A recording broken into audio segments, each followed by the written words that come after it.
Hey everyone, welcome to Buick Outdoors. If you're new around here, my name is Sheldon Marion, and today we're out here at the beautiful Dinosaur Lake, just outside of Hudson, BC. And up here in the north, we kind of get what we kind of call like a false spring. Usually happens right around in February, where we get these crazy Chinooks like we're getting today, where it warms right up. Like today, it's plus 10 or plus 12. So, you know, the snow is melting. Sun's shining. It's a nice beautiful day, and Dinosaur Lake is one of those lakes up here where it's built from two dams. There's one on each end of the lake, so the ice actually never forms here. It is always an open water. Kind of doesn't really matter how cold it is. We just had some crazy minus 40 weather that lasted for a week or two. And now we're getting this fall spring, so we're going to go and do some fishing. I was out here just yesterday just to kind of check it out, and in this little bay right here behind me, there's a whole pile of diver ducks in here. And I'm thinking what they're doing is they're going after all the small little bait fish that are in here.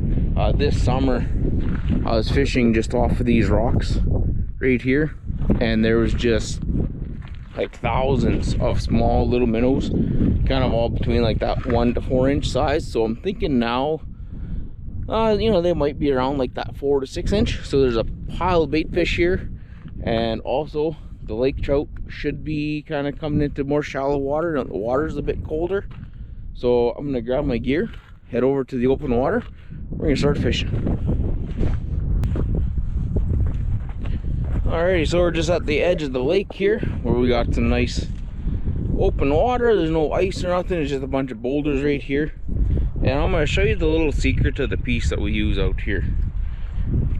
It's this little guy for here. So it's just a blue and silver spoon. And if you're out here at Dinosaur Lake, it has to be a single barbless hook. If you read the regulations, they'll tell you that. There's also a sign right here at the boat launch. So old Len Thompson, size number 2, blue and silver, single barbless hook, and let's see if we can catch some fish.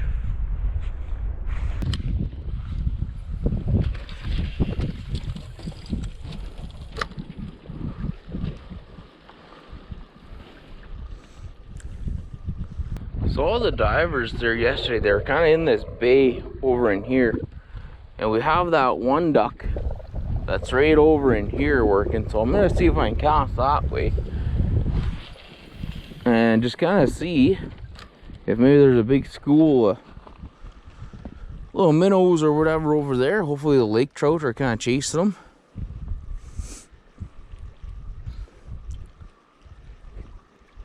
It's not exactly too deep right here, but I think it... what do we got there? A bunch of seaweed. I think it's real flat in this spot right here. And then what happens is it goes out. I don't know. It feels like it's about 50 yards and then it climbs right up. So probably what we're working with here is just a real slow, gradual slope right here, and then it drops right off. So trying to get out there to where the drop off is actually kind of hard, but we're trying anyways. Sure beats staying at home, being miserable in the basement kind of a thing. At least we're getting outside and getting some sunshine. There we go, that one a real good wing.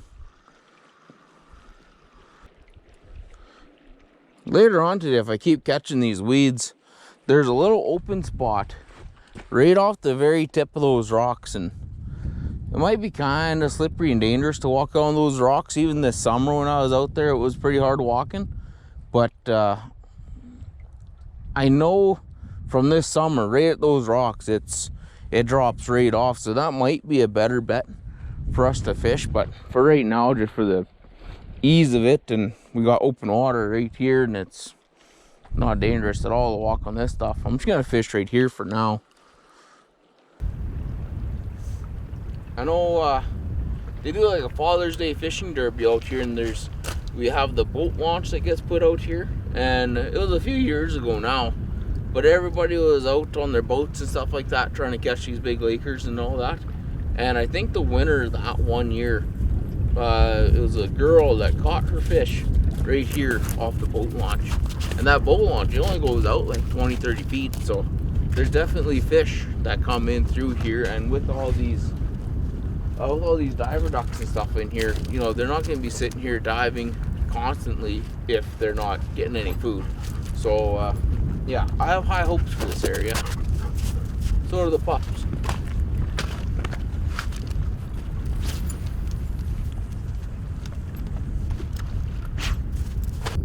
So a fun little fact about Dinosaur Lake and how it got its name is before they dammed up the river, they have to do all their surveys of the area, like all the geological surveys and archaeological surveys. And what they found along the riverbanks was just hundreds and hundreds of dinosaur tracks. So that's how Dinosaur Lake became named Dinosaur Lake. And you know, in this area of northern BC, we're kind of world known for the amount of dinosaur tracks that we have out here. In fact, not too far away from here, there's the world's largest dinosaur trackway site. It's called Six Peaks. And last summer or 2 summers ago, I went out there and I filmed a little video on that. If you guys want to check it out, I'll leave a little link in the description below, or right here have something pop out if you're watching this on the computer and stuff. But that's one of those places where even if you're not into dinosaurs, you know, there's like 1,200 dinosaur tracks there, and I'm pretty sure it's the world's biggest dinosaur trackway site. So I mean, like, even if you're not into dinosaurs at all, it's still one of those places where when you go and see it, it's just absolutely mind-boggling, like how many dinosaur tracks there are. I caught some more weeds. But you know, also around here we have just like hundreds of thousands of fossils, lots of little like kind of clamshell fossils and stuff like that. Along Williston Lake you can find them, along Dinosaur Lake you find them, along the Peace River you find them. And you know, it's such a cool, diverse place to not only live but to visit if you're ever up in this area, especially if you're into things like fossils and dinosaur footprints. And it's just an amazing place that, you know, if you're not from northern BC but you're looking for a place to come and visit, you know, come up here, especially in like August and September when all the leaves are starting to slowly change and stuff, and it's one of the most beautiful places you'll ever see. And if you're lucky enough in September, you might run up on a herd of elk and you might hear an elk bugle too. We got lots of elk in this area. They're in little pockets and stuff, a lot of them on private land, but you know, they're still just a beautiful animal to see roaming the hills and all that good stuff. But I just seen the big flock of diver ducks. They flew back up here, so maybe I'll zoom in on those things so you can see those guys all diving. It's quite the sight when they start going. Right now I've been fishing for a little while in this same little spot, and I haven't gotten any bites yet, but at least those divers coming up here, it's giving me a little bit of hope that maybe the fish are starting to move up here now, kind of as we're slowly getting into the evening. I think it's about 4 o'clock here now, so we'll see what happens. Eventually, I don't know if it'll be tonight or maybe tomorrow, I'll go on to that rock peak and give a few casts anyways, and see what I can see. But until then, I'm just gonna keep on fishing.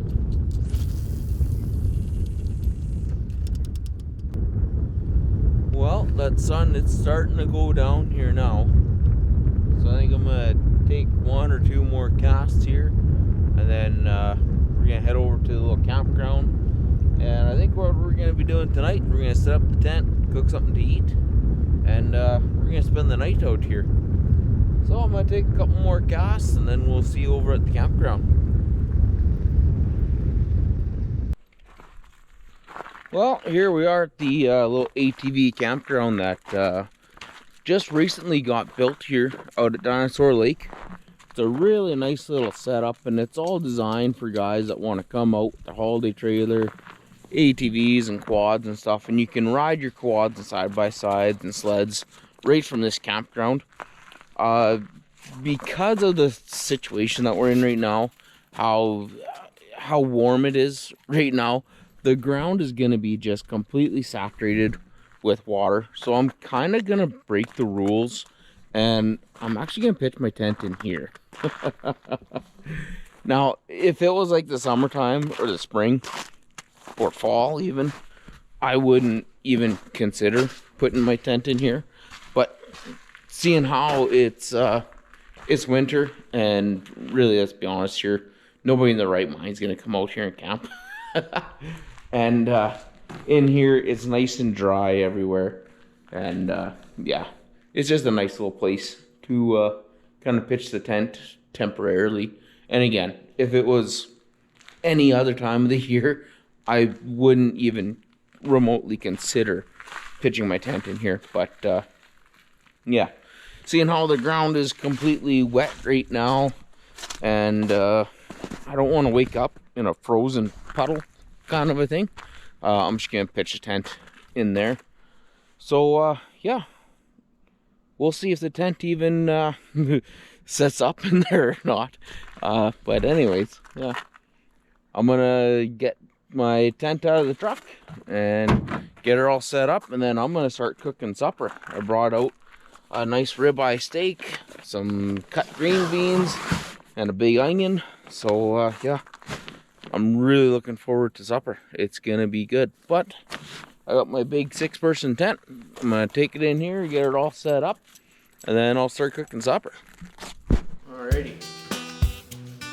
Let's see if I can even pitch this tent in here or not.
That's one pitch tent.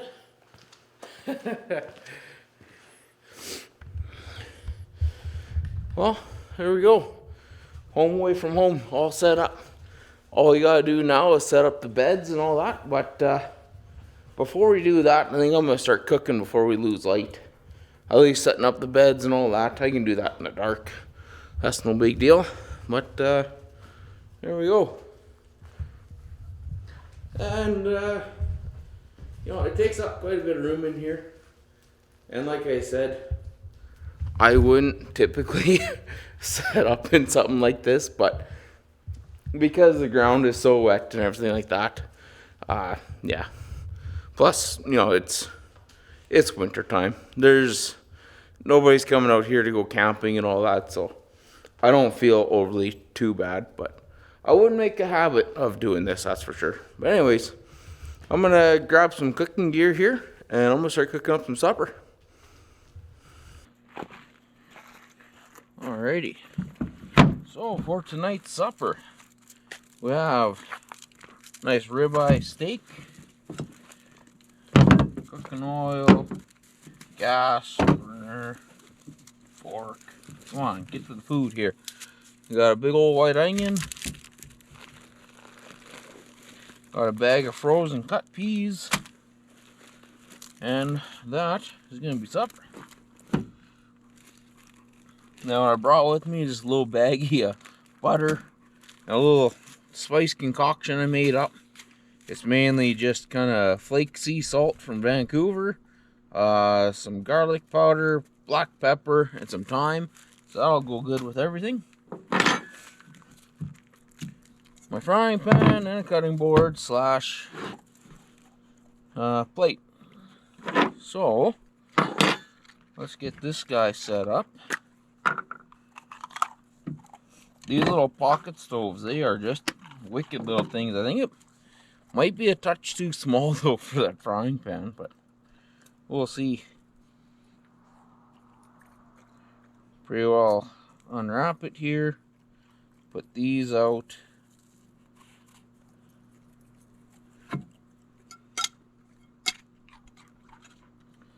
It's a bit small, but I don't know. It might work. I guess we're gonna find out. That steak is still a little frozen too. I don't think I took it out in time.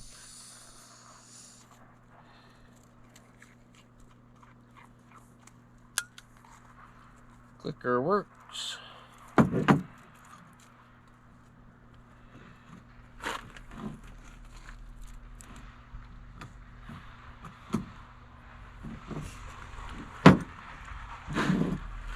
Alrighty. We're not exactly on flat ground here.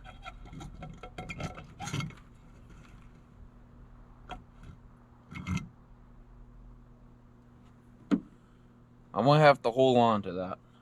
So I'm gonna get everything all cut up and prepped up here first. Handy dandy buck knife.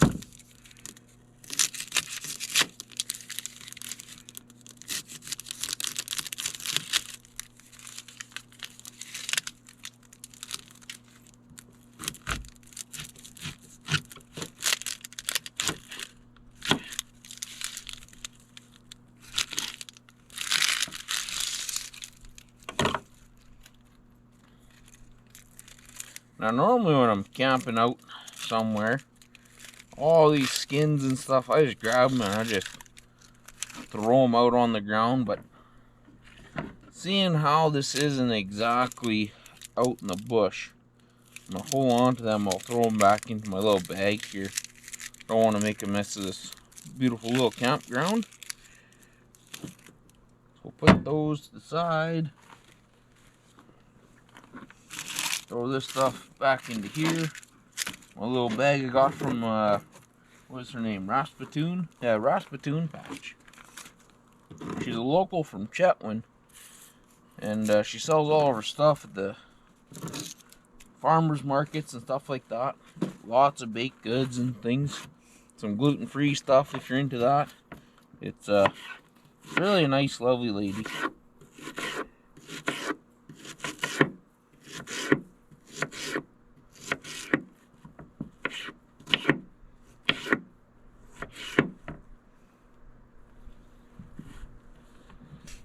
There we go. That's all done. I don't know about this.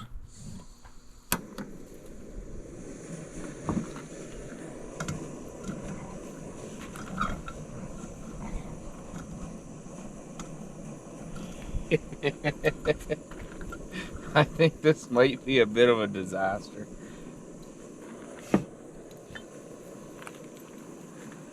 It seems to be heating it up though.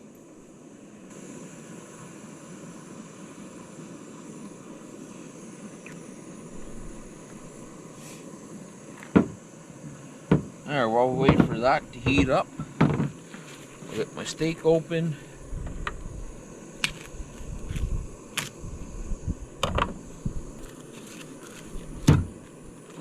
Oh, easy now.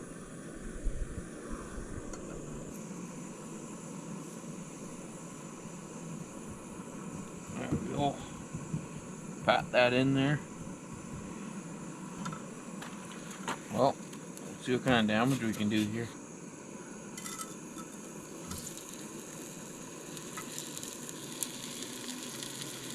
Hey, look at that. I'm still not convinced that this is gonna work overly too great, but whatever. So far, so good. As long as the dog don't come around and kick this thing off, we should be okay. I'll have to wash this bag when I get home. Now, because it's gonna take forever to cook, maybe I'll throw these onions in now. I don't usually do that. Usually if I cook a steak at home, I'll cook up a steak, and then when I'm done, I take the steak and I wrap it up in tin foil on a plate and I let it rest. And while it's resting, I'll cook up my onions. But because this is gonna take so incredibly long, I'll try to cook these onions with the steak. That's about as many as I can get in there.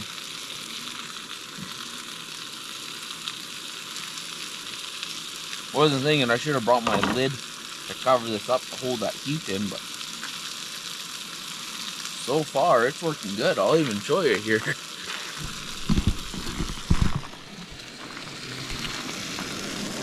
So it's a little off center, but it's sizzling away and it seems to be cooking. So hey, who am I to judge? If it's crazy but it works, you know, might not be overly too crazy. But anyways, we're gonna cook on this here for a little while, give her a flip. Hopefully we can get these onions all cooked up and slowly start getting ready for bed. But yeah, I'll turn this back on when we go to flip this steak and I'll show you guys how it's working. Oh, sun's starting to go down and I'm starting to get a little chilly. But we've been cooking on this for a few minutes and ooh, one side looks not bad. I think we need to cook on that a little bit longer though.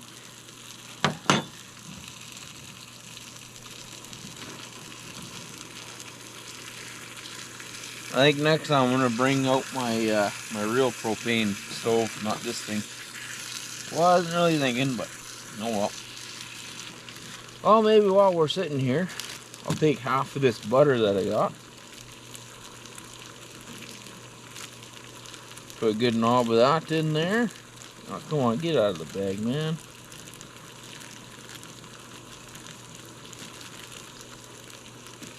There. Hopefully that'll soften up the onions a bit. Give that steak a nice little buttery taste.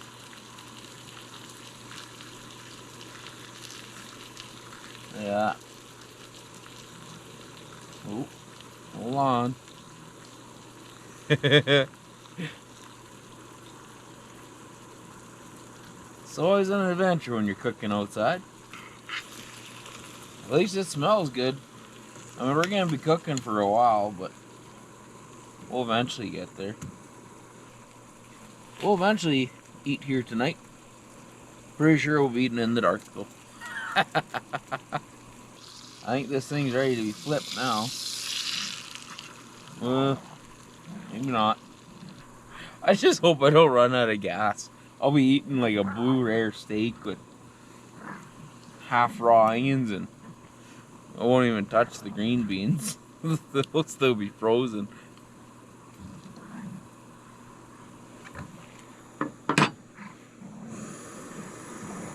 Here, let's just crank this thing.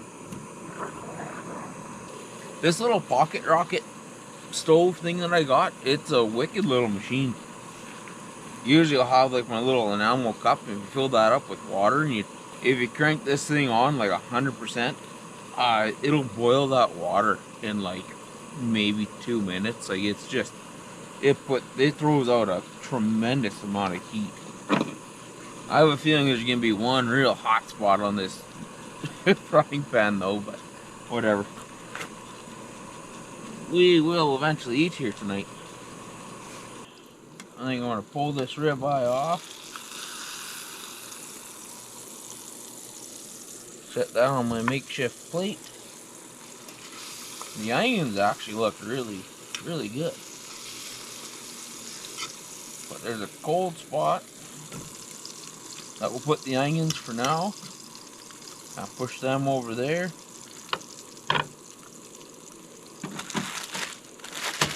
Grab some green beans. And hopefully these cook up real quick.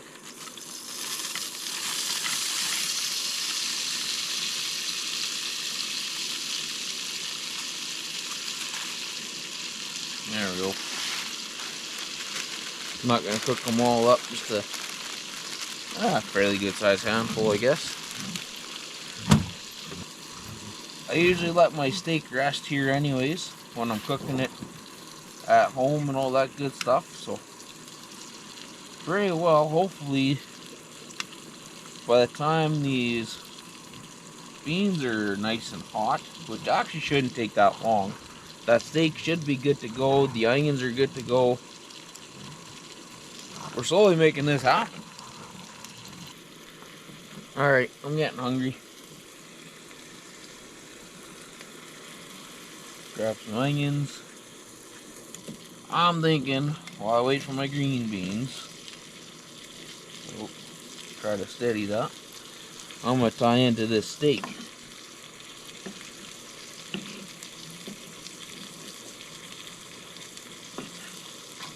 Cut this cap off.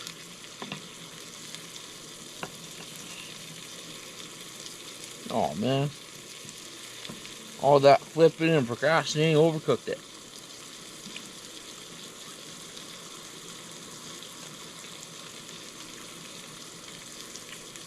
But it's edible. That's surprisingly really good. I was kind of worried that this wasn't going to turn out that great. I'm not going to complain about this at all.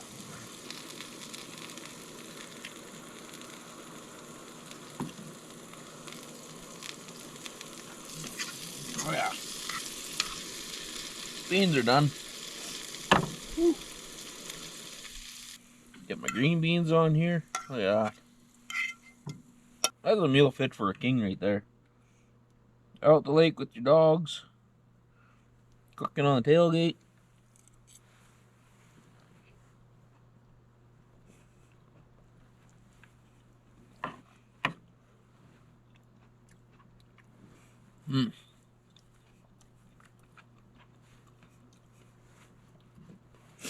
Definitely hot. Oh man. Well, you guys, I think I'm gonna eat my supper here. And then when I'm done, we'll grab the dog bed and we'll grab my bed and sleeping bag and get her into the tent and start getting ready for bed. Oh, you have no idea how good this is.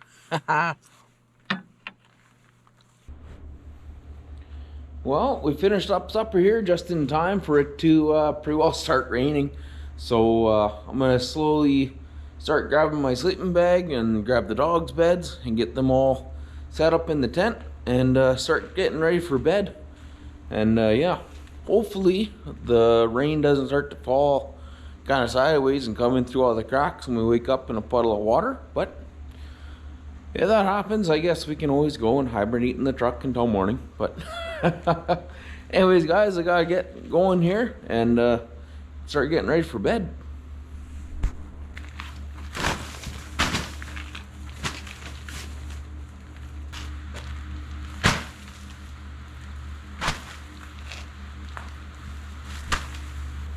Well, first things first, I got this wool blanket that I always keep in the truck.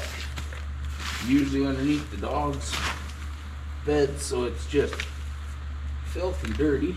But one little layer for the dogs.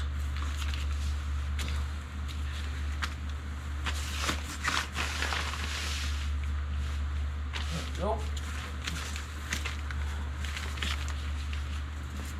Then the dog's bed's out of the truck.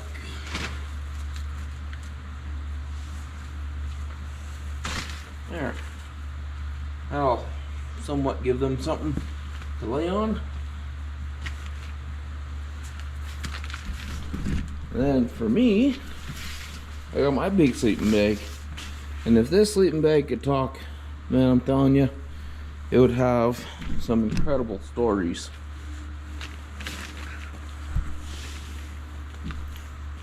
So this sleeping bag, I have taken this on almost every little outing I've been on in the last few years. All the way from sleeping under the stars out in Buick to cabin trips. I think it made its way into Clue Lakes a couple of times. What else have I done? Oh, 1 second. Just trying to get this situated. There we go. Oh, and I spent a couple of months out on the trap line in my wall tent. I had this sleeping bag with me, and yeah, this thing, it's kind of been everywhere, done everything, and it's been on some real easy trips, and it's been on some just incredibly insane hard trips too, but it survived. It's a great little sleeping bag. What is it? Just a little Coleman, I think, eh? Yeah, a little Coleman. I don't even think it's a -20 bag. I think it's like one of those -15, -18 kind of sleeping bags.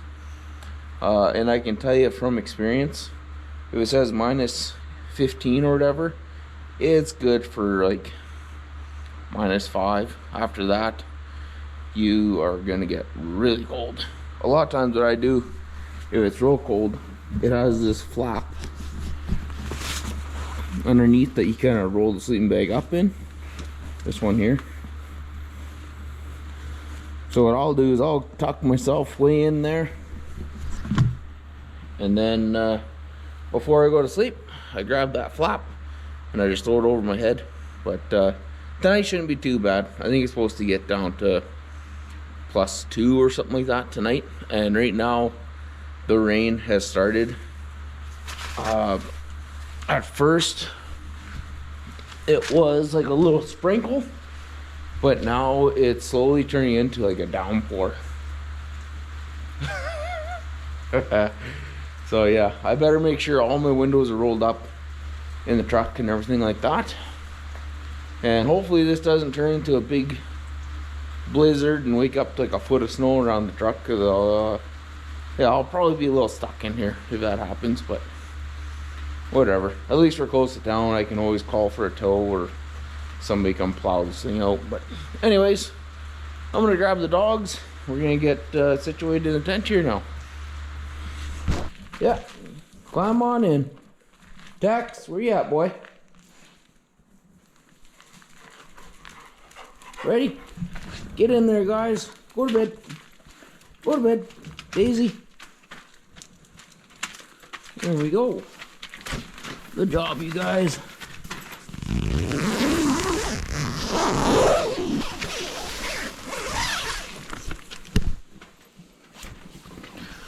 Alrighty. Well, we got the dogs in here. And well, that's about a wrap for us. I think I'm gonna probably take my jacket off, and that's about as far as I'm gonna go. And probably put on a podcast or something like that. Listen to a podcast for the next, oh, I don't know, hour or two until I'm tired and go to sleep.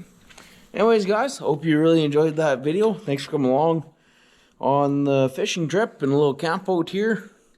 Unfortunately, I didn't catch any fish, but that's kind of seems to be the name of the game here this winter. Just terrible luck. But anyways, hope you liked it. If you did, hit that like button down on the bottom. Leave me a comment or two. Subscribe to the channel. I'll see you on the next one. Well, I'm pretty sure you should be able to hear it on here. But I just got woke up from the rain. And my God, is it coming down? I'm glad I'm inside here. Well, wish us luck.